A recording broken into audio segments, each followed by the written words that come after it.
¿ya? Usualmente lo que hacemos es abrir la llave y mientras nos cepillamos el agua está corriendo.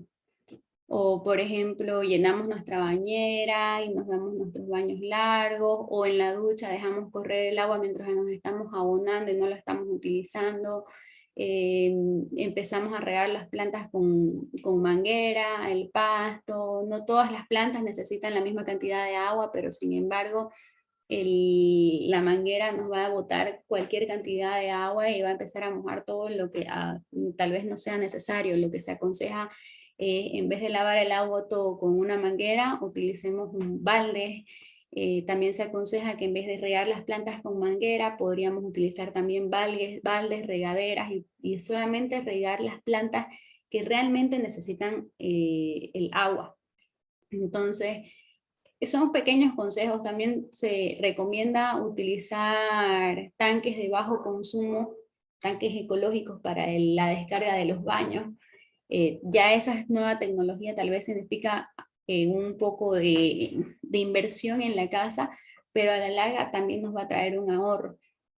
Otra cosa que nos habían enseñado, me acuerdo que en la universidad dieron como consejo claro que hay que probar porque cada tanque de agua es diferente, se puede llenar una botella de agua y sumergirla en el interior de nuestro tanque de agua, si es que contamos con unos muy grandes. Por ejemplo, los más antiguos eran demasiado grandes y esto se podía hacer tranquilamente. Entonces, al sumergirlo, nosotros le quitábamos la capacidad de 2 litros a nuestro tanque. Yo me acuerdo que lo apliqué y funcionó a la perfección, o sea, la descarga seguía siendo óptima, seguía llevándose todo lo que tenía que llevarse, pero consumíamos en cada descarga 2 litros menos de agua. Si tenemos en cuenta que, por ejemplo, solo en la mañana, entre 8 de la mañana y 10 de la mañana, con 4 personas en la casa, habían por lo menos 8 descargas de agua, porque cada persona que entraba al baño tenía que hacer una descarga. Entonces, solo durante el día por lo menos entran unas 20 veces al baño las personas de una casa.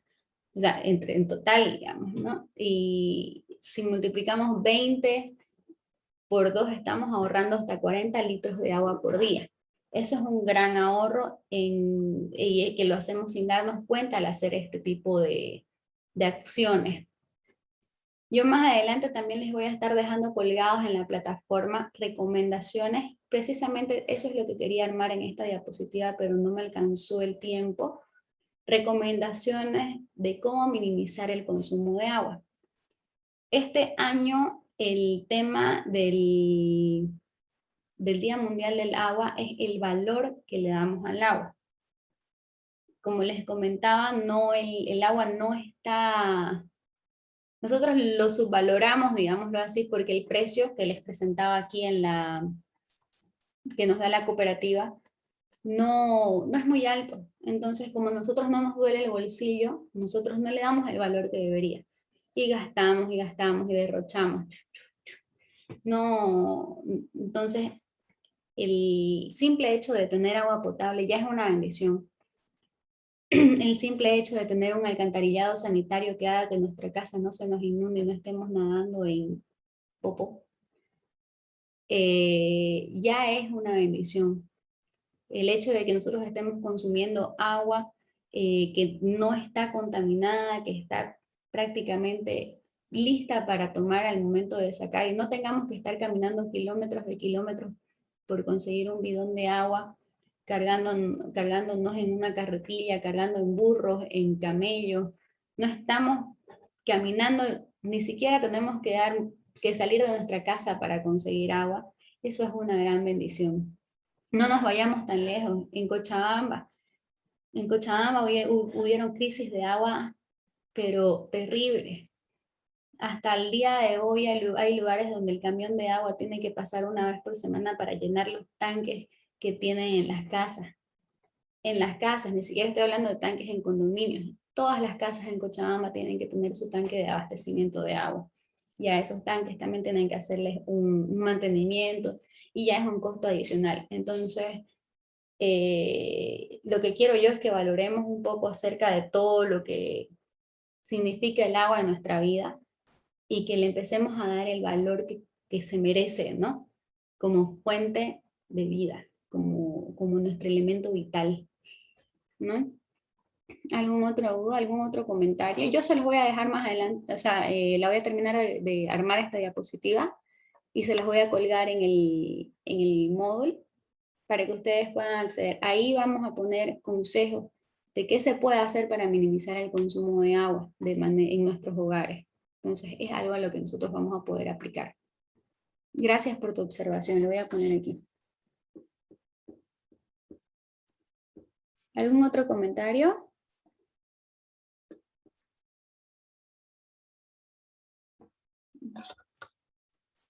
Bueno chicos, espero que por el día de hoy, Día Mundial del Agua, tratemos de hacer conciencia en nuestras casas, a nuestro alrededor, y expliquemos un poco de lo que hemos podido conocer ahorita, ¿no? La realidad del mundo y el valor que tiene el agua, que debería tener en nuestras vidas, ¿ya? Sigamos con nuestra clase y empecemos. Vamos a ver en esta primera diapositiva. Ok. Concepto del día. Ergonomía. Un voluntario, por favor, para leer. Yo, profe. Yo. Luis, por favor. Es un conjunto de conocimientos científicos destinados a mejorar el trabajo y sus sistemas, productos y ambientes para que se adapten a la capacidad y limitaciones físicas y mentales de las personas. El objetivo de esta disciplina es adaptar el trabajo a las principales necesidades del empleado y facilitar el análisis de las condiciones laborales, así como de las posibles lesiones que las posturas, los movimientos y las fuerzas pueden ocasionar. Muchas gracias. Bueno, en la imagen podemos ver que hay una persona que está sentada en un escritorio. A veces nosotros creemos que estar sentado en un escritorio no nos puede traer riesgos, pero sin embargo la gente estando sentada en el escritorio consigue problemas de espalda, problemas visuales, problemas de dolor de cabeza, se quejan mucho de jaqueca y empiezan a tener daños en el estado físico. ¿Esto qué significa? Que en algún momento de su día, de su trabajo, no están haciendo algo que les está sentando bien. Y esto puede ser el tema de ergonomía. A estos daños que les llamamos ergonómicos son los que nosotros sufrimos al momento de trabajar en un ambiente o al hacer algún movimiento o alguna fuerza, como comentaban aquí, que nos está lastimando, que no está acorde a nuestros movimientos naturales. Por ejemplo, aquí en la imagen vemos que la pantalla tal vez no le está reflejando directamente a los ojos la iluminación. Las manos hacen mención de que les está causando algún daño. También el estrés es un daño mental. La mala postura en las sillas mal dimensionadas. Todo eso son temas ergonómicos. Los vamos a estar viendo en este día y también a lo largo del semestre. Por eso es que yo quería que ustedes sepan acerca de qué se trata la ergonomía. Riesgos ergonómicos. Tenemos la postura, que es postura prolongada, forzada, mantenida o gravitacional. ¿A qué nos referimos con esto? Que si nosotros vamos a estar mucho tiempo sentados y nosotros nos encorvamos y nos mantenemos mucho tiempo así, en algún momento nos va a doler la espalda. Entonces esto va a ser postura prolongada. A veces no es solamente al momento de sentarnos, sino que hay tipos de tareas que exigen que nos mantengamos con una postura diferente a la que el cuerpo está acostumbrada. Entonces, al momento de hacer estas posturas extrañas o forzar una postura, mantener una postura que no es tan fácil, digámoslo así, o gravitacional, como dicen aquí, que empecé con los brazos completamente levantados, en algún momento vamos a terminar lastimándonos. El diseño del puesto de trabajo es un un daño también, un riesgo ergonómico, debido a que a veces, gracias al tipo de trabajo que estamos haciendo y el lugar que está mal diseñado, nosotros podemos ocasionar algún daño. Y yo conocí en un lugar donde trabajaba, tenía una colega que se levantaba todos los días a cada rato para recoger una fotocopia, va una impresión. Entonces ella imprimía algo y se levantaba. Pero ella no se daba cuenta que al hacer ese movimiento, su pierna chocaba con el escritorio. Y ya después de un tiempo de trabajar, un año más o menos, pongamos por un tiempo aproximado, se dio cuenta que en su pierna tenía como que un desnivel, una especie de hueco, decía, ya tengo un hueco en mi pierna, en mi músculo, y se tocaba y se notaba por encima del pantalón, incluso se podía ver que tenía ese hueco. ¿Y qué era? Que su pierna chocaba con el escritorio cada vez que ella se levantaba y se estiraba para recoger la fotocopia. Entonces ahí el diseño de su puesto de trabajo está mal, y no quiere decir porque el escritorio haya estado mal diseñado. Tal vez el escritorio ya estaba correctamente diseñado, pero el lugar de la impresora probablemente era más fácil acercarlo que a que ella se esté parando todo el tiempo para recoger el documento. Entonces, este tipo de cosas también nos afectan en la salud. Manipulación manual de cargas. Bueno, cuando movemos las cajas tenemos que hacerlo de manera correcta, porque no, si no vamos a estar dañando nuestra espalda, nuestros músculos, y ahí eso nos trae lesiones que probablemente puedan sacarnos del lugar de trabajo, ¿no? Lugares de tiempo de baja. Y movimientos repetitivos. Este es uno de los problemas que como chef, como cocinero, vamos a sufrir. Movimientos repetitivos nos pueden traer problemas de túnel carpiano, nos pueden traer problemas de musculatura, problemas de espalda. Entonces tenemos que estar conscientes al momento de practicar. Ahorita lo que tenemos que hacer es conseguir buenas costumbres, buenas formas de agarrar los utensilios, buenas posturas al trabajar, porque esto es lo que va a hacer que nosotros a la larga no tengamos estos problemas de salud por los movimientos repetitivos que la cocina nos exige. Y bueno, también tenemos la sobrecarga y esfuerzo. Existen pesos límites que nosotros podemos hacer, podemos cargar. Existen también, aquí vamos a hablar también sobre la sobrecarga de trabajo.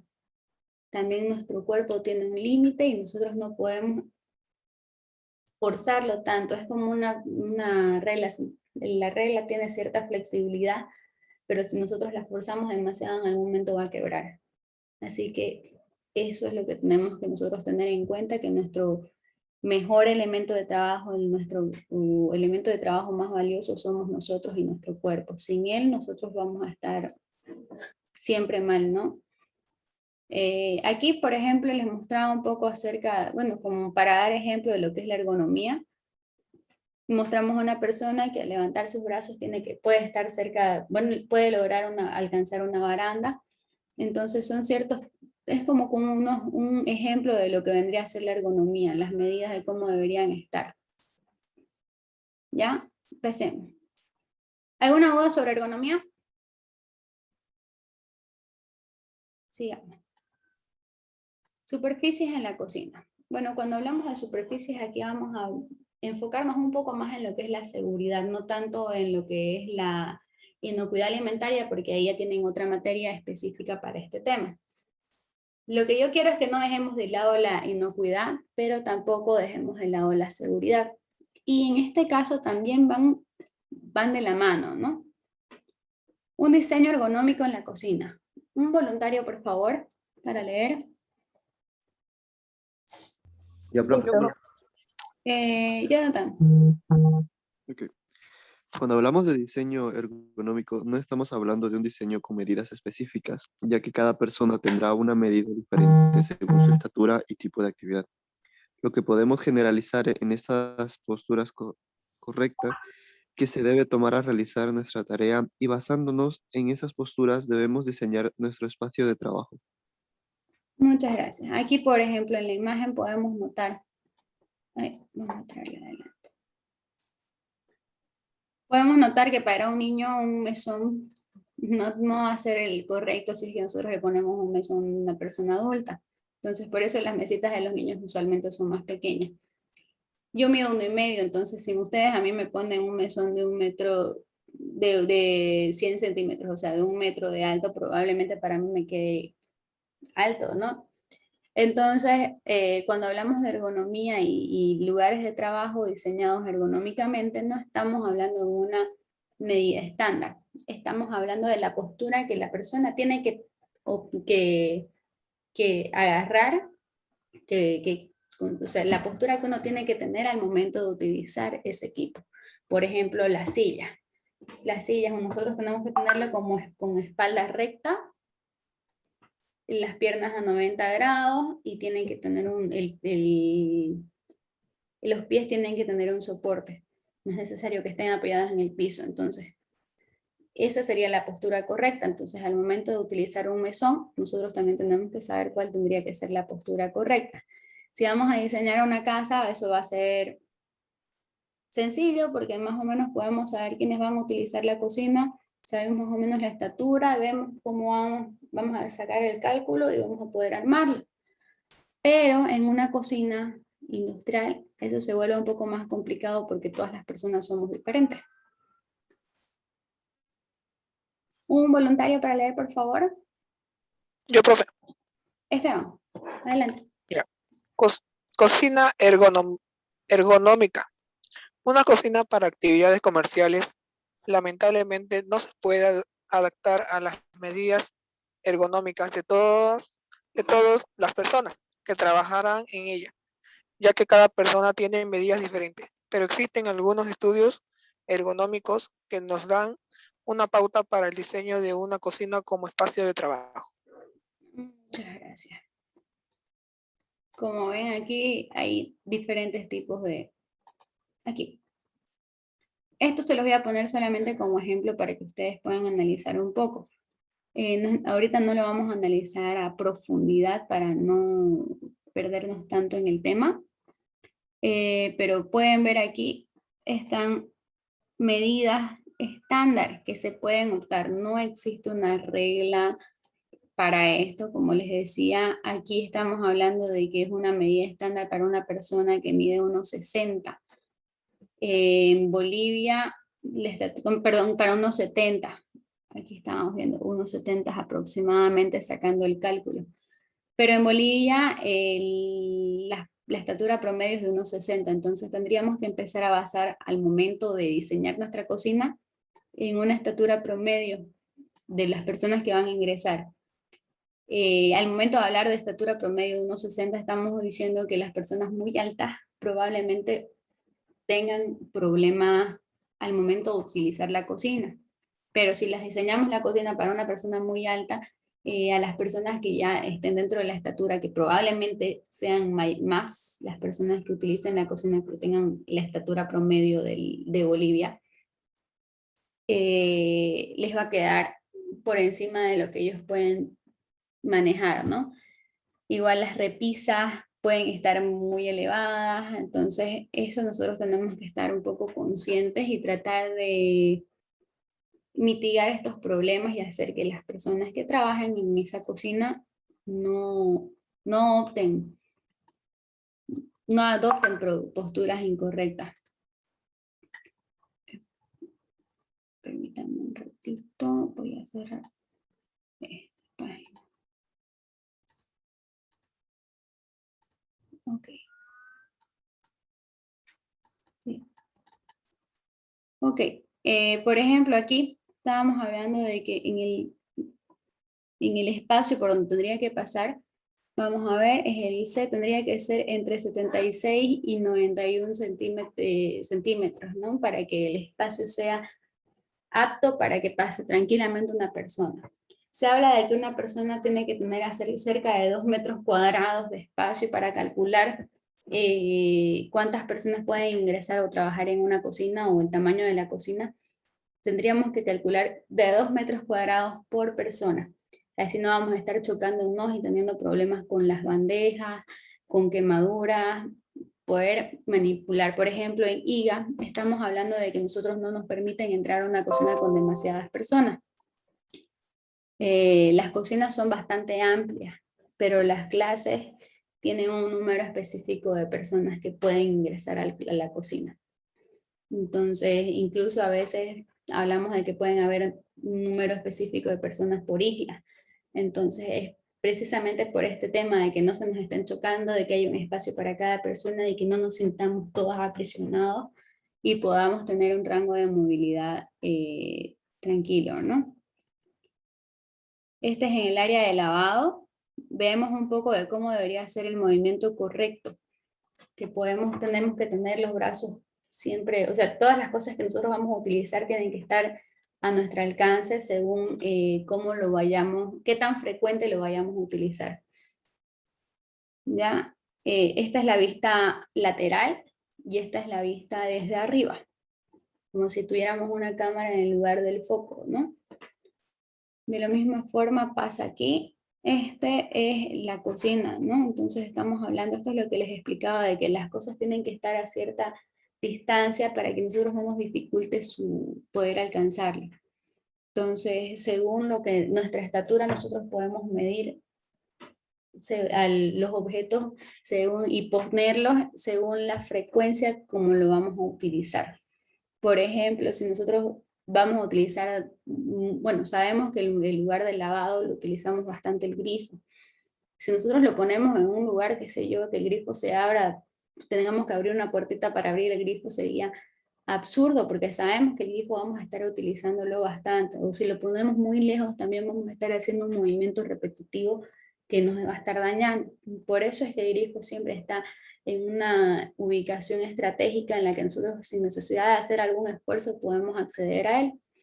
Y así sucede con el resto de las cosas. Por ejemplo, aquí hablamos de un horno, vemos que la cocina no puede estar muy alta, tampoco pueden las hornillas estar muy lejos. Nosotros al momento de cocinar no es que ponemos la olla y ahí se cocina. Tenemos que estar pendientes de la olla y posiblemente tengamos que estar batiendo en muchas preparaciones, y eso significa que nosotros tenemos que diseñar el puesto de trabajo para que el movimiento repetitivo lo estemos haciendo de manera correcta y no nos estemos dañando. Las superficies en la cocina. Ay, perdón, ¿alguna duda con esto?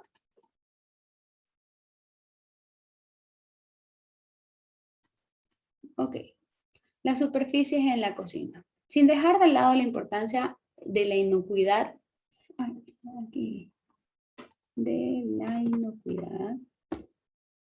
alimentaria, tenemos que ser conscientes de que el tipo de superficies utilizadas en la cocina pueden representar un riesgo al momento de trabajar en ella. Las superficies de los mesones sabemos que tienen que ser lisas, tienen que ser de fácil lavado, que nos faciliten el trabajo de la limpieza y no almacenen microorganismos. Pero cuando hablamos de los pisos tienen que tener las mismas características, pero el problema es que si nosotros tenemos un piso demasiado fácil de limpiar, significa que es un piso muy resbaloso, y aquí tenemos el problema de los riesgos que le representa la salud. Por eso es que tenemos que ser equilibrados, ¿no? Los pisos para la cocina deben tener ciertas características importantes, como las que señalaremos a continuación. Tienen que ser resistentes a los ácidos y a los detergentes fuertes, precisamente para el lavado, para la limpieza, facilitarnos la limpieza. En la zona de lavado es importante poner pisos antideslizantes. Son unas gomas que tenemos aquí en empresas que las proporcionan, que son de fácil limpieza, pero lo que hace es que nosotros al momento de pasar por un piso mojado no estemos con el riesgo, o el riesgo de resbalarnos sea mucho menor. Y también tenemos que tener rejillas para evacuación de líquidos. Esto es importante, por ejemplo, lo podemos visualizar aquí, en la parte, me gusta mi lapicito donde está, ya me estaba olvidando. Estas rejillas, por ejemplo, son unas rejillas bastante, que nos facilitan bastante el trabajo, ¿no? Entonces, al momento de diseñar la cocina, si es que tenemos la posibilidad de hacerlo, tendríamos que ver la forma de incluir estas cosas, ¿no? Golpes y caídas de objetos. Un voluntario, por favor, para leer.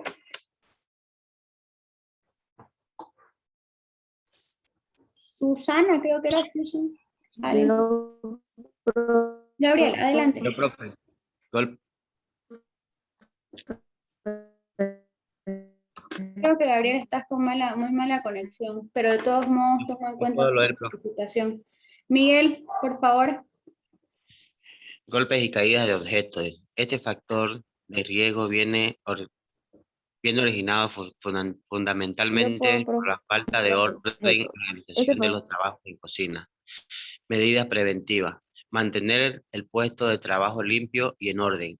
Almacenar correctamente los utensilios de trabajo. Colocar los objetos más pesados en las partes inferiores de las estanterías.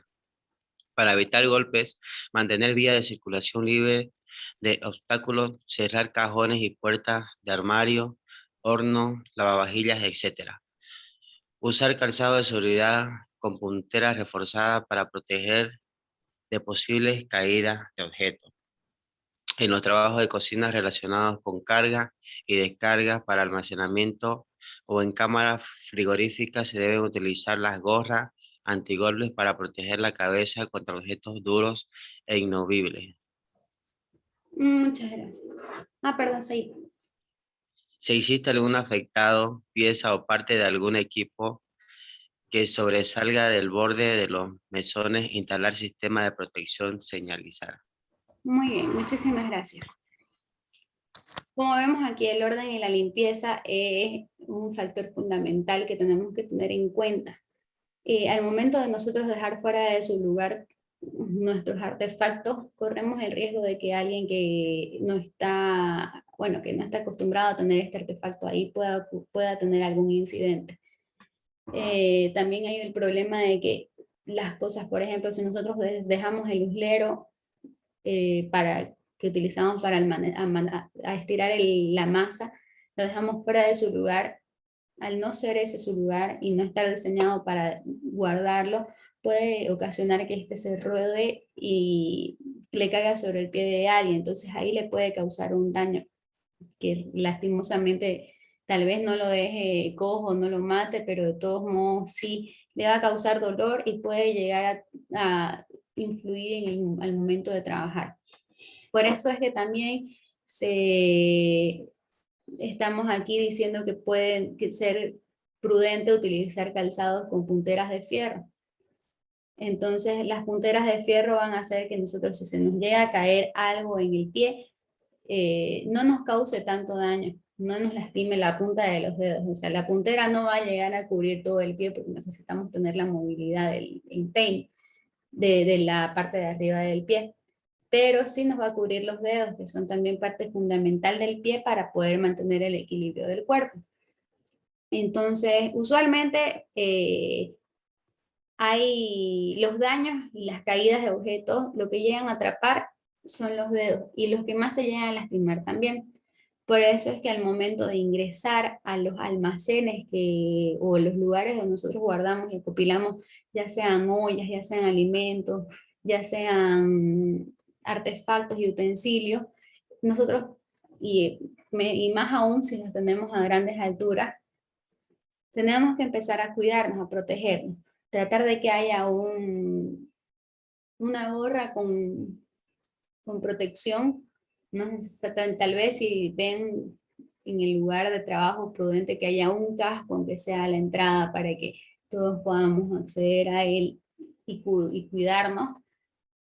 Eso va a evitar de que con el momento de que se nos caiga algo, porque es probable que esto suceda, no suframos ningún daño. Ya sabemos que los golpes en la cabeza pueden ocasionar desmayos, y si estamos hablando de que es un contenedor con un ambiente frío, en el momento de que haya un desmayo, puede ser que nadie se haya enterado de que esto suceda, y si estamos hablando como es en una cámara frigorífica, puede llegar a ser letal, ¿no? Por más de que el golpe no haya sido fuerte, en el momento de si hay un desmayo, el frío puede ocasionar una muerte terrible. Entonces, eso es, siempre tenemos que ver el peor de los extremos. Ustedes van a creer que yo soy fatalista, que soy extremista, pero esa es la forma de ver la seguridad. Ver el peor escenario que podía ocurrirnos, ¿no? Siempre tenemos que ser positivos y esperar a que no suceda nada, pero el optimismo no es una estrategia, ¿no? La mejor estrategia para la seguridad es estar consciente de todos los riesgos y saber que es la peor situación en la que se nos puede presentar este riesgo. Así nosotros podemos detectar de antemano, ¿no? Caídas al mismo nivel. Un voluntario, por favor. Yo, Adelante, Guillermo, ya leíste, creo. Ah, no. La señorita primero y después Guillermo, para la próxima, por favor. una caída al mismo nivel se produce cuando una persona pierde el equilibrio. No existe diferencia de altura en el suelo o en el plano horizontal donde se encuentra. Es uno de los accidentes más frecuentes en las cocinas debido principalmente a los suelos en mal estado, sucios con resto de comidas, grasientos o recién fregados. Muchas gracias, Susi. Cuando hablamos de caídas, a veces nos suena hasta gracioso porque hemos presenciado muchas caídas que se ven graciosas y que le puede suceder a cualquiera. Pero lastimosamente es uno de los mayores riesgos que nosotros corremos al momento de ingresar a una cocina y a cualquier lugar en realidad, ¿no? Cuando hablamos de caídas al mismo nivel, sabemos que pueden haber riesgos muy importantes, ¿no? En el mejor de los casos nos caemos y nos golpeamos las nalgas con el piso, pero cuando tenemos un resbalón, y más aún en una cocina, esto puede ser altamente peligroso, ya que en una cocina tenemos elementos que se encuentran en altas temperaturas. Por ejemplo, aquí vemos que en la imagen, nuestra pobre señora que está sufriendo el resbalón se encuentra al lado de la freidora. ¿Dónde va a ir a apoyar su mano?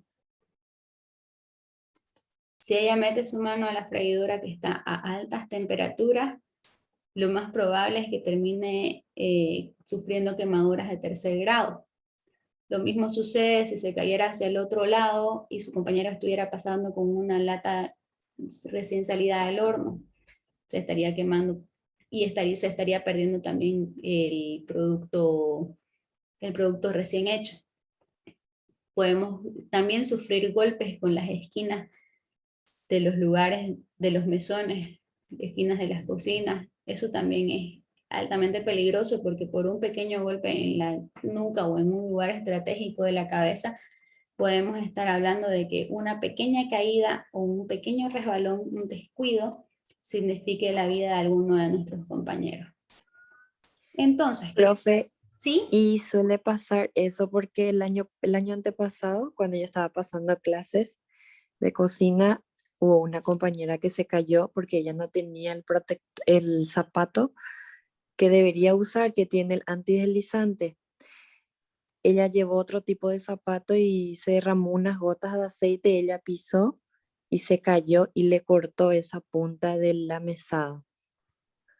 Viste, precisamente, muchas gracias por tu participación, Susi. Sí, es uno de los riesgos muy, muy importantes, ¿no? Que hay que tener en cuenta.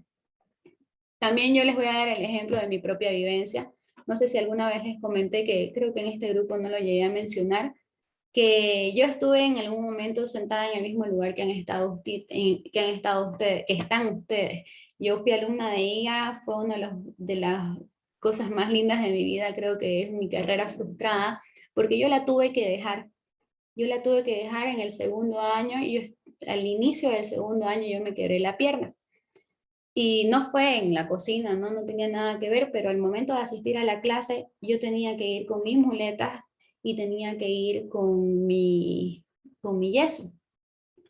lo cual al final de cuentas representaba un riesgo para mis compañeros y también para mí, porque yo no podía pisar fácilmente y la muleta con el piso mojado se podía resbalar. Esto podía hacer que mis compañeros también se tropiecen. Yo no iba a aprender también de la manera que debía. Entonces ahí fue que decidí evitar estos riesgos en la cocina, tanto para mí como para mis compañeros, y tuve que tomar la decisión de dejar el curso, porque conocía este problema e incluso tuve la oportunidad de que en algún momento mis muletas estuvieron al punto de lastimar a alguien, digámoslo así, así que dándolo como ejemplo, una forma de cuidarnos es ser consciente de nuestra realidad y nuestras capacidades, ¿no? Prosigamos. Caídas al mismo nivel, medidas preventivas. ¿Algo voluntario, por favor? Guillermo. Ya. Caídas al mismo nivel. Medidas preventivas. Eliminar la suciedad, papeles, polvo, derrames, grasas y desperdicios contra los que se pueda tropezar. Retirar los objetos innecesarios, envases, herramientas que no se están utilizando. Caminar despacio sin correr. Instalar suelos y escalones antideslizantes de fácil limpieza y desinfección.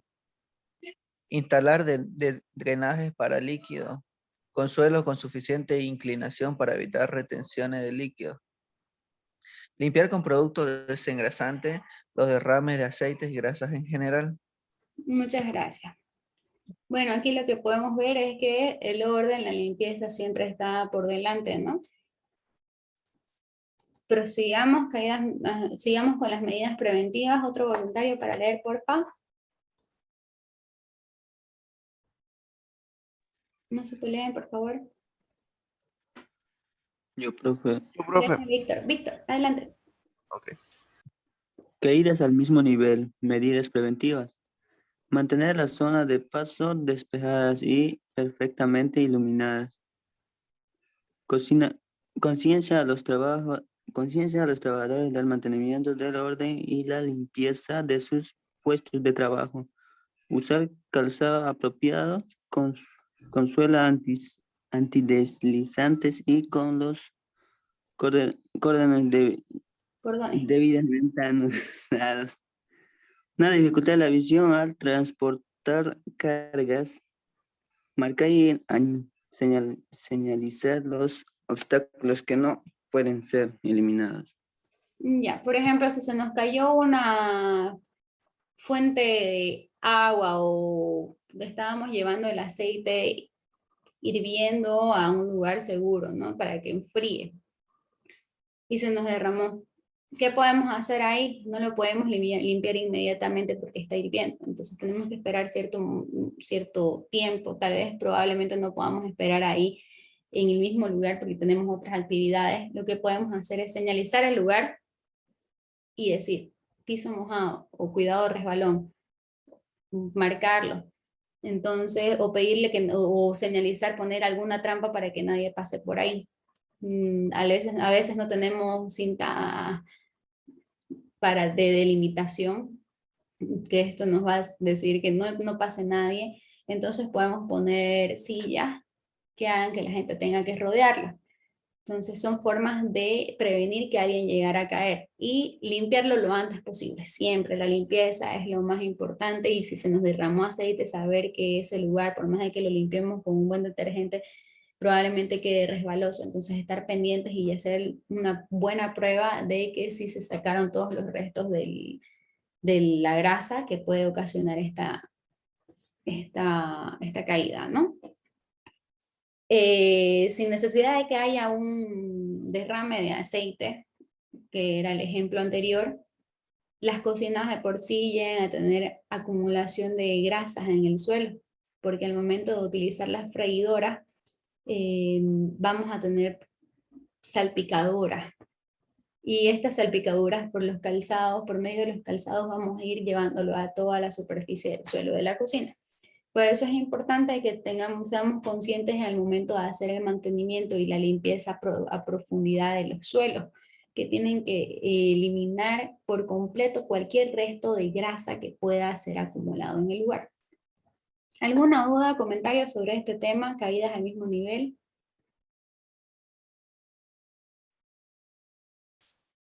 Ok, sigamos. También tenemos otro riesgo que es muy común, que es la caída a distintos niveles. En la cocina tal vez no se nos dé tanto porque nosotros nos manejamos con una sola superficie, ¿no? Vale decir que en las caídas al mismo nivel también ocurren cuando nosotros tenemos un pequeño desnivel o una malformación en el suelo, las caídas al mismo nivel, ojo, ¿no? Alguna pequeña grada, entonces lo más prudente es que las pendientes sean bastante pequeñas y que no haya desniveles o gradas, porque al momento de nosotros estar trabajando posiblemente no veamos el desnivel y podamos llegar a lastimarnos, ¿no? Ahora sí, pasemos a caídas a distintos niveles. Un voluntario, por favor. Yo, profe. Sebastián, adelante. Caídas a distinto nivel, debido principalmente a la no utilización de los medios adecuados para alcanzar objetos de las alturas o la utilización de escaleras. Medidas preventivas. Para acceder a zonas altas, utilizar escaleras de mano en buen estado y colocarlas en forma segura que impida el deslizamiento. Nunca subir a cajas, sillas, etc. Cuando se utilicen escaleras fijas, no circular con prisa y utilizar todos los peldaños. En ambos casos se debe usar calzado de seguridad con suela antideslizante, resistente a la penetración y repelente al agua bota. Muchísimas gracias. El riesgo de utilizar un artefacto que no esté habilitado para este acto nos pone mucho riesgo de sufrir caídas. Aquí también en la imagen estamos viendo de que al momento de que el señor está limpiando un lugar en altura, alguien va a abrir la puerta y lo va a tumbar. Va a desestabilizar la escalera y al momento de nosotros estar arriba no tenemos el equilibrio que nosotros necesitamos y eso puede ocasionar una caída con graves lesiones. Entonces también aquí deberíamos incluir entre los consejos que cuando nosotros estemos utilizando tiene que ser en un lugar bastante visible y si no es visible poner una señalización. ¿Qué sucede si este hombre hubiera echado llave a la puerta hubiera puesto una señalización del otro lado de que no abrir? Entonces él ya estaría evitando que esto suceda. La comunicación en la cocina es importante, como ustedes bien lo saben. Saben que tienen que caminar cuando estén llevando algo caliente, tienen que gritar, voy con algo caliente, voy caliente, entonces avisar para que nadie se les cruce. Lo mismo sucede en la comunicación, en este caso, por la seguridad. No es necesario que él esté gritando, estoy en la escalera, estoy en la escalera, estoy en la escalera, mientras él está trabajando, pero sin embargo pudo haber avisado de otra forma, colgar un letrero, poner algo para que no suceda el hecho que está mostrando la imagen, ¿no? Que es un caso puntual, pero es un ejemplo de cómo nosotros deberíamos comunicarnos, no solamente de manera verbal, ¿no? Bueno, la seguridad ya saben, depende de ustedes, cada uno. Es mirarse al espejo y saber que uno tiene que ser consciente de todas las acciones que está tomando y que cada acción puede desatar, como dicen, el efecto mariposa, ¿no? Que una pequeña acción puede ocasionar algo que salga completamente diferente a lo que hubiera ocurrido, ¿no? Cada uno es responsable de su seguridad y de la de sus compañeros. No es que yo me cuido, entonces no me importa nada más. No, yo me cuido y yo te cuido. Y si todos aplicamos esto, el lugar del trabajo va a ser un lugar seguro. ¿Alguna duda? ¿Comentario, sugerencia, historia? ¿Alguien tiene alguna anécdota que contarnos? Ok. Déjenme compartir esto. Vamos a pasar al... Yo, profe, Gracias, Emilia. Adelante. yo voy a contar una que casi me pasó, casi me caí por motivo de que estaba limpiando y se me derramó el aceite. Estaba con chinela, estaba en mi casa y casi me caigo. casi me caigo y iba a ser una caída fatal porque como estaba en la orilla y viene bajada a mi casa, iba a caer feo de cabeza. Después otras son de los gatos. Hay veces que los gatos se ponen atrás de un, como tengo gato en mi casa, tienen la maña de pedir, y si no se ponen ahí o se cruzan entre las piernas y uno puede tropezar también. Sí, precisamente. Igual eso no es solamente un tema que ocurre solamente con los gatos. Por ejemplo, cuando nosotros estamos pasando por atrás de alguien, podemos llegar a ocasionar algún tipo de caída, ¿no? Muchas gracias, Emily.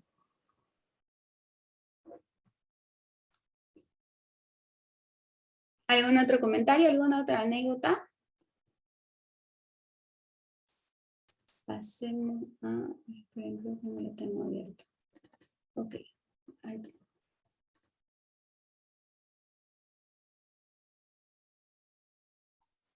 Ahora sí.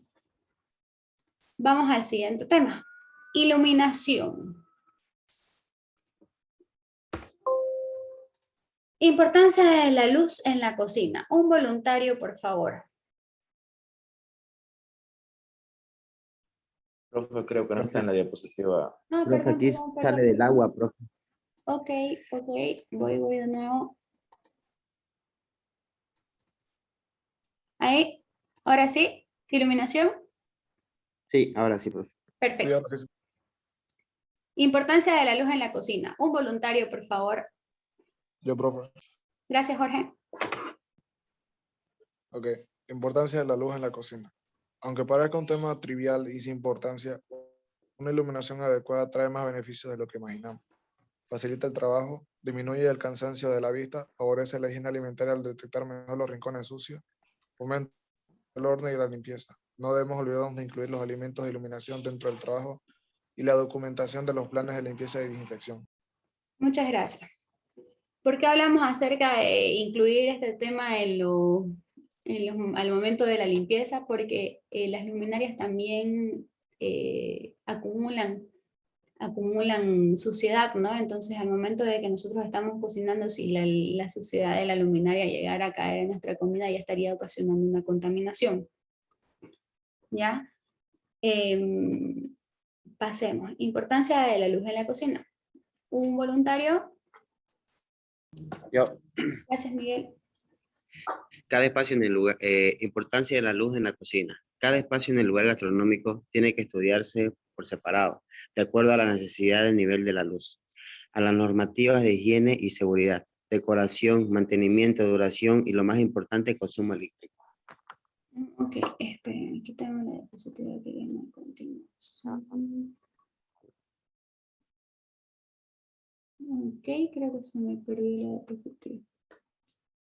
Bueno, cada lugar tiene su lugar especial para... Cada lugar tiene su rango de iluminación especial, ¿no? Pucha, ¿saben qué? Lo tenía y se perdió. De todos modos, yo la voy a actualizar ahorita con el rango de iluminación que se aconseja que se tenga, ¿no? A ver si me está por aquí. Ah, aquí está. Ahora sí. Perdón, sigamos adelante. Cantidad de luz por zona, esto es lo que les decía. Las bodegas, vamos a hablar primero qué es un lux.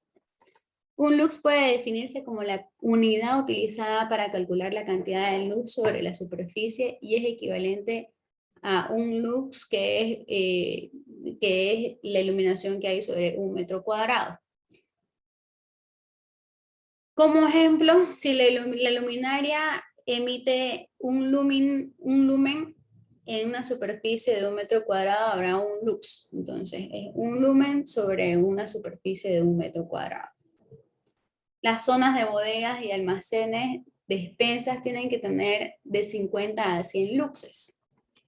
Las zonas de vestuario, accesos a pasillos y cuartos de loza, de 100 a 150 luxes. Zonas de lavado, oficinas y otras tareas similares, 200 luxes. Zonas de elaboración y preparación de alimentos y zonas de cocina, 300 a 400 luxes. En mesas concretas se pueden alcanzar los 500 luxes. Lo ideal es que no tengamos la misma intensidad de luz en toda la cocina, porque demasiada luz sabemos que también daña la vista y nos cansa. En la zona, hay lugares, hay restaurantes, por ejemplo, que en lo que yo estaba leyendo, decía que era bastante común el hecho de que los comensales que llegaban al lugar para hacer sus pedidos, solían pedir linternas para poder ver el menú. Entonces, ¿qué ocurre aquí? Que la cantidad de luz no está siendo apropiada para facilitar la lectura de nuestros comensales. Eso también hay que tener en cuenta al momento de hablar de un restaurante. Usualmente en los restaurantes lo que hacemos es que en la zona de de los comensales la luz sea amarilla, sea más tenue, para hacer que el olfato y el gusto trabajen más. O sea, que sea un poco más fácil de apreciar los sabores, pero no nos olvidemos que también todo entra por la vista. Así que no hay que escatimar en luces, ¿no? Y hay que hacer un buen estudio de iluminación. Pero cuando hablamos de las cocinas, lo que hay que hacer es que tenemos que tener perfectamente iluminado cada lugar, cada zona de la cocina.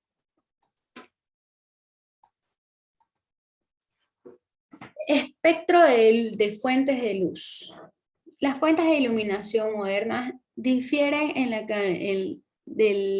la cambiante luz natural en su rango de longitudes de onda emitidas. En la industria de la iluminación, la temperatura y el color se expresa en kelvins, en el que se lo vamos a simbolizar con una K.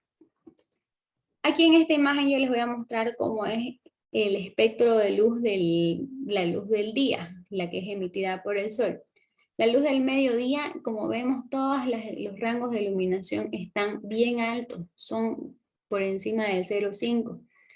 Esto significa que nuestros ojos están asimilando cualquier cantidad de luz en todos sus rangos. Por eso es que nos exigen que nosotros utilicemos protector solar, nos dicen todos los dermatólogos que sí debería ser, porque la cantidad de luz que nosotros asimilamos es alta. También nos recomiendan los oculistas que utilicemos gafas.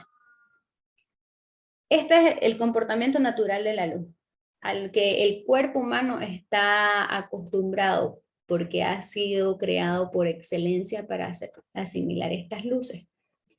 También vemos en la puesta del sol que los rangos de iluminación ya se van hacia los tonos más rojizos, la luz se hace más cálida, como lo diríamos si hablamos acerca de lámparas. ¿Qué pasa con las lámparas compactas y fluorescentes? Esto lo vamos a traer arriba. Okay. Lámparas compactas o fluorescentes. Vemos que las que son, por ejemplo, las de bajo consumo que les comentaba en la anterior clase, tienen unas ondas que no llegan a ser suficientes para lo que nosotros estamos acostumbrados. Entonces, si bien nos emiten una luz, no es una luz suficiente para que nosotros podamos desarrollar tranquilamente nuestras actividades. Por ejemplo, leer a la luz de una lámpara fluorescente probablemente nos canse demasiado la vista y tengamos sueño, dolores de cabeza. Y las lámparas incandescentes, que vendrían a ser las de 4 bolivianos que yo les comentaba en la anterior clase, tienen una luz similar a la luz que nos emite una puesta de sol, ¿no? Que esto lo podemos ver aquí, que tiene bastante tonos rojizos, ¿no? ¿Dónde está mi lapicito? Estaba extrañando mi lapicito. Ok. Ahora vamos a analizar un poco sobre los espectros de luz aquí estábamos hablando de luz del mediodía y vamos a seguir comparando las lámparas LED con luz blanca y fría. Tienen mayores tonalidades de luz, azul. Entonces, esto en las casas, por ejemplo, es un perjuicio, porque al momento de que nosotros encendemos la luz quiere decir que el sol ya se ha caído, pero el cuerpo humano necesita la tonalidad de esta luz cálida para poder entrar en estado de sueño. En el caso de las cocinas, es necesario que nosotros utilicemos esta luz azul. Precisamente nos va a ayudar, bueno, ya vamos a ver más adelante cuáles son las ventajas de la luz blanca, ¿no? Pero la diferencia es que, por ejemplo, las luces cálidas tienen mayor similitud con una puesta del sol. Entonces, nos ayuda un poco a que el cuerpo no tenga ese cambio de adaptación de lo natural a lo artificial, ¿no? Así que prosigamos. No sé si quedó clara esta parte de la iluminación artificial versus natural. Bueno, si surge alguna duda me avisan, por favor. ¿Cómo nos afecta la luz? En la mañana al despertar es favorecido por las longitudes de onda de luz natural azul, que era lo que les decía, que se encadenan en la liberación y de neurotransmisores de la serotonina y dopamina, además del cortisol. Estas son hormonas que hacen que nosotros estemos alerta, que estemos atentos, que estemos despiertos, ¿no? Entonces, esto hace que, como les decía, la luz azul genera que nuestro cuerpo esté listo para trabajar, listos para la acción, listos para comenzar el día. Los niveles de luz en la mañana tienen mayor cantidad de ondas azules, ¿no? Por la noche los niveles de luz disminuyen y son reemplazados por una luz tenue y rojiza. Eso ocurre al atardecer. Entonces se produce la hormona de melatonina y esta nos ayuda a conciliar el sueño. Se requiere una oscuridad completa por la noche para iniciar el proceso de renovación celular. Entonces, cuando hablamos de la iluminación de una casa, es prudente que nosotros optemos por una luz amarilla.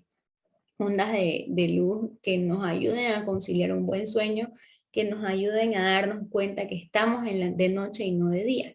Pero en el caso de la cocina, lo que se recomienda es que sea una luz blanca, porque mantiene la mente despierta y alerta, y evita que se confundan los colores en nuestro proceso productivo, por ejemplo, en la caramelización de la leche, y no solamente de la leche, sino que también de los azúcares. Los puntos de cocción. Entonces la luz blanca nos va a dar un color real, no disfrazado, ¿no? La luz amarilla nos va a oscurecer un poquito las tonalidades de color. ¿Tienen alguna duda sobre el tema de la iluminación?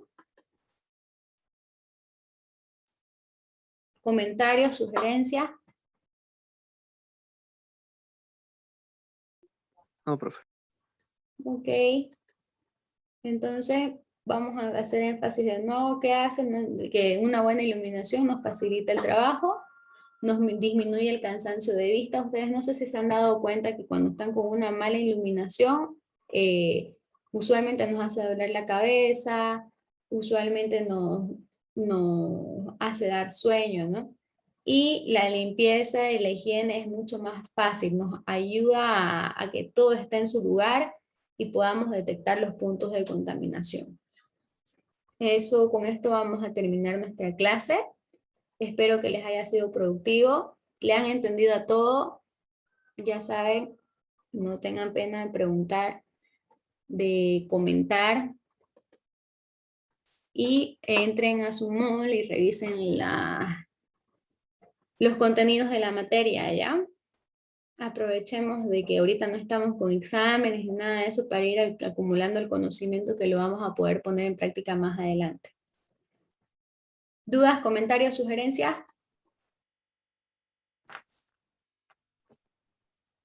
Profe, ¿no has revisado la tarea todavía en la página? No, en realidad yo las voy a descargar las tareas y las voy a leer con detenimiento, así que no tengan pena, pero ya a partir de hoy, si no me equivoco, es que se corta el plazo para la presentación. O sea, hoy día es el último día que pueden subir sus tareas.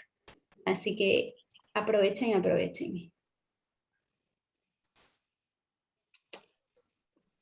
Bueno, chicos, gracias por su participación. Que tengan una excelente semana y éxito en sus tareas. profe. Gracias. Feo. Chao. Gracias, gracias. Gracias, profe. Hasta- chao.